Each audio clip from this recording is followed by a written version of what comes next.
समर्थक आकर मांझी परिवारों के टोले में कहे तो उनके घरों में क्या करते हैं तो आग लगाते थे। यह चिराग पासवान के समर्थकों ने ऐसा किया।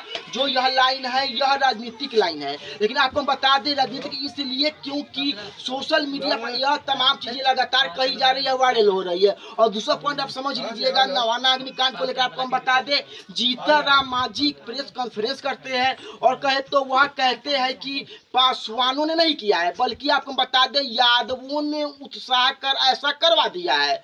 लेकिन जितने लोगों को नामजद आरोपी बनाया गया है, जितने लोगों को पकड़ा भी गया है, और नंदू पासवान जिसको कहे तो सबसे पहले पकड़ा गया, जिसको मुख्य आरोपी बनाया गया है, वह तमाम नाम पासवानों के हैं। लेकिन आपको हम बता दें, अब जीतन राम मांझी कहते हैं कि यादवों ने भूमि कब्जाने के लिए उत्साह कर ऐसा करवा दिया।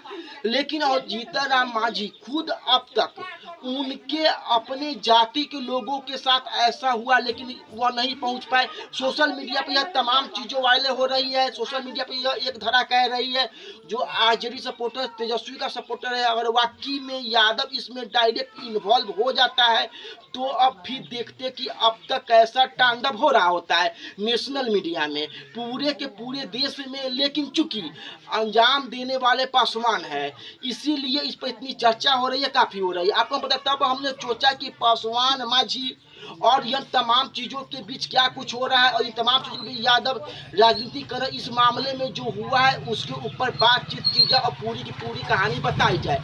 आगे बातचीत मतलब स्वीकार कीजिएगा। नमस्कार, मैं कुणाल किशोर। अब आइए पूरी खबर पे। सबसे पहला बात समझिएगा, नवादा के उस टोले में क्या कुछ हुआ आप समझिएगा। आपको हम बता दें कि अब तक जो तमाम चीजें चल रही है उसके तारीख या पूरा का पूरा मामला जमीन का है, मतलब कि जमीन को कैसे कब्जा कर लिया जाए।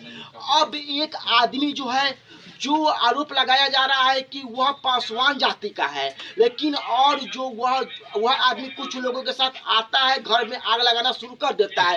देखते ही देखते दर्जनों घर जल जाते हैं। लेकिन जो आरजेडी के नेता है तेजस्वी यादव है, यह तमाम लोग कह रहे हैं कि सैकड़ों की संख्या में घर जला है। अब इस मुद्दे को लेकर कहे तो यह काफी चर्चा हुई है, हो रही है। शायद वाकई में जितनी चर्चा होनी चाहिए कि किसी एक वर्ग के लोग किसी दूसरे वर्ग के लोगों के घरों को जला देते हैं, जमीन कब्जा भी कर लेते हैं, करने के लिए उतनी चर्चा नहीं हो रही है। चिराग पासवान के बारे में तेजस्वी यादव का समर्थक कहता है कि, और बड़ा खुल कर कहे कि यादव कहते हैं कि चिराग पासवान क्या कहेंगे। अब क्यों नहीं जाकर वहां पे अपने पासवानों भाइयों को डांट रहे हैं, कुछ बोल रहा है, अपने पासवान भाइयों को पास जाकर क्यों नहीं उनको पूछ रहे हैं कि आखिरकार उन्होंने मांझी के साथ ऐसा क्यों किया, काहे किया। जीतन राम मांझी इस वक्त पे कहे तो चिराग पासवान वाले गठबंधन में है, मतलब पॉलिटिकली वह करेक्ट कर रहे हैं। वह कह सकते हुआ वह किसी प्रकार से घुमा फिरा कर आरोप लगा रहे हैं। उन्होंने बखूबी किया भी ऐसा है। उन्होंने प्रेस कॉन्फ्रेंस के जरिए कहा कि यादवों ने उत्सवा कर पासवानों से ऐसा कुछ करवाया। लेकिन जहां तक हमने सुना, हमको मालूम हुआ कि वहां के स्थानीय लोग खुलकर मीडिया में नहीं बोल रहे हैं, नहीं बोलना चाह रहे, क्योंकि प्रशासन ने या उनके कानून ने इस बात को डाल दिया गया कि अगर वह कुछ भी गरीब लोग वहां के अपने पास से बताएंगे, कुछ ज़्यादा मीडिया में बोलेंगे, वहां के गरीब लोग तो जो मुआवजा वगैरह मिलता है वह उनको नहीं मिलेगा। अब जो वहाँ का गरीब आदमी है, गरीब मजदूर लोग है, वह खुलकर अपनी बातों को नहीं कह रहा है।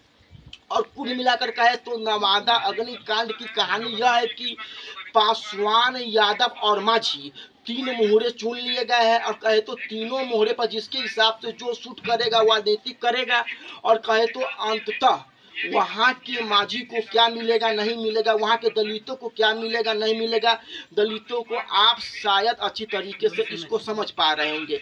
फिलहाल नवादा की जो स्थिति है आपको बखूबी मालूम है कि इस पर क्या सोचते हैं, कमेंट बॉक्स में जाए बताएं। और हमारे जुड़ने का बहुत बहुत धन्यवाद।